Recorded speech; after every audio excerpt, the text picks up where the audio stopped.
আসসালামু আলাইকুম প্রিয় ভাই বন্ধুরা, যে যেখান থেকে দেখতেছেন আশা করি ভালো আছেন, ভালো থাকবেন। এই যে আমি একজন সাধারণ জ্ঞানের মানুষ, একজন শ্রমিক মানুষ।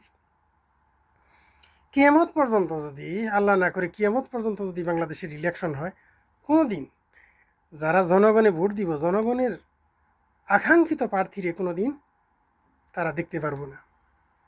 52-53 বছর হয়েছে স্বাধীনের এই দেশের মধ্যে, যে এক জায়গায় ভোট দিলে আরেক জায়গায় কবর থেকে ভোট দিলে উঠায়ে ভোট দেয়, কবর থেকে উঠায়ে হেরে যেই দেশের মানুষ ব্যাংকে থেকে লোন করে। এই দেশের জ্ঞানী গুণী শিক্ষিতর কাছে যদি আশা করে বাংলাদেশের কৃষক শ্রমিক জনগণ আশা করে যে আমরা ভোট যেখানে দিব সেখানেই যাব, হবে না। পরিবর্তন করতে হইব সিস্টেমের, পরিবর্তন করতে হবে সুর যদি বাংলাদেশ থেকে নির্মূল হয়ে যায়। বঙ্গবন্ধু শেখ মুজিবুর রহমান মরে গেছে গা, তার জন্য দোয়া করি, স্যালুট জানাই। এই ব্যক্তি আফসোস করে গেছে গা, এই ব্যক্তি পারে নাই সুর সমাধান করতে। এই কিয়ামত পর্যন্ত যদি এই সুর না শেষ হয় বাংলাদেশের, যেই ব্যক্তির দ্বারা ইলেকশন আপনারা করাবেন, এই ব্যক্তি তো বয়ে থাকে চুরি করার জন্য। এই ব্যক্তি চিন্তা ভাবনা করে আপনি আমারে বেচপত্র দূরের কথা, আপন মা বউ বেড়িরে যদি পায় এই অর্থের জন্য, টাকার জন্য বিক্রি করে ফেলাই দিব।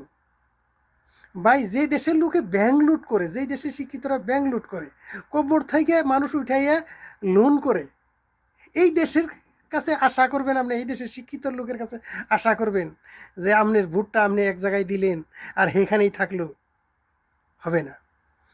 এই ভোট একটা সিস্টেম, মানে বাংলাদেশের জনগণ কৃষকের শ্রমিকের একটা কুকুর বানায়। এরা এরা জানে, বাংলাদেশের শিক্ষিতরা যারা এই ইলেকশন পরিচালনা করে তারা জানে যে এটা একটা কুকুর, এটা একটা সিস্টেমটা শেষ করে দেয়।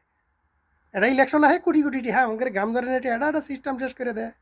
তারপরে ভোট আপনি এক জায়গায় দিলেন, জেনুদের হেনু দিলেন, আবি তো নাই। কিন্তু ওগুর যে সিস্টেম আছে যে আমরা এই জায়গায় এই ব্যক্তিরে পার করবো, তাই হবে।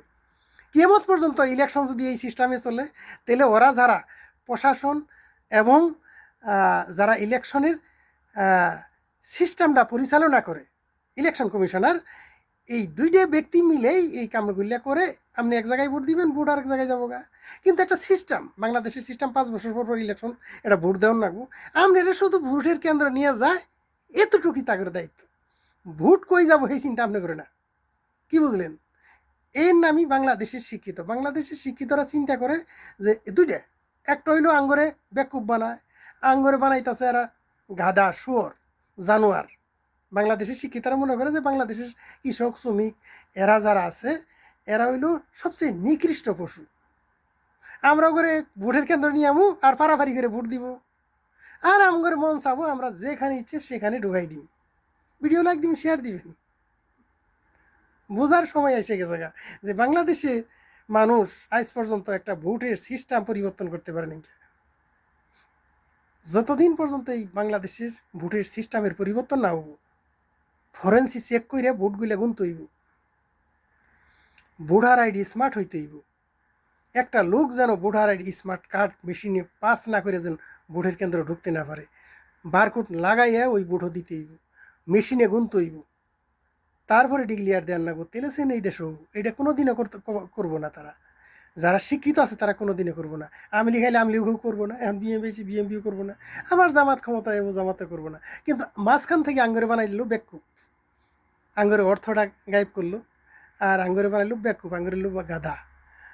এরা বাংলাদেশের শিক্ষিতরা মনে করে যে বাংলাদেশের জনগণ হইল শুয়োর, তো করে খালি কানো দিয়ে ঘুরে তারা করতে থাক।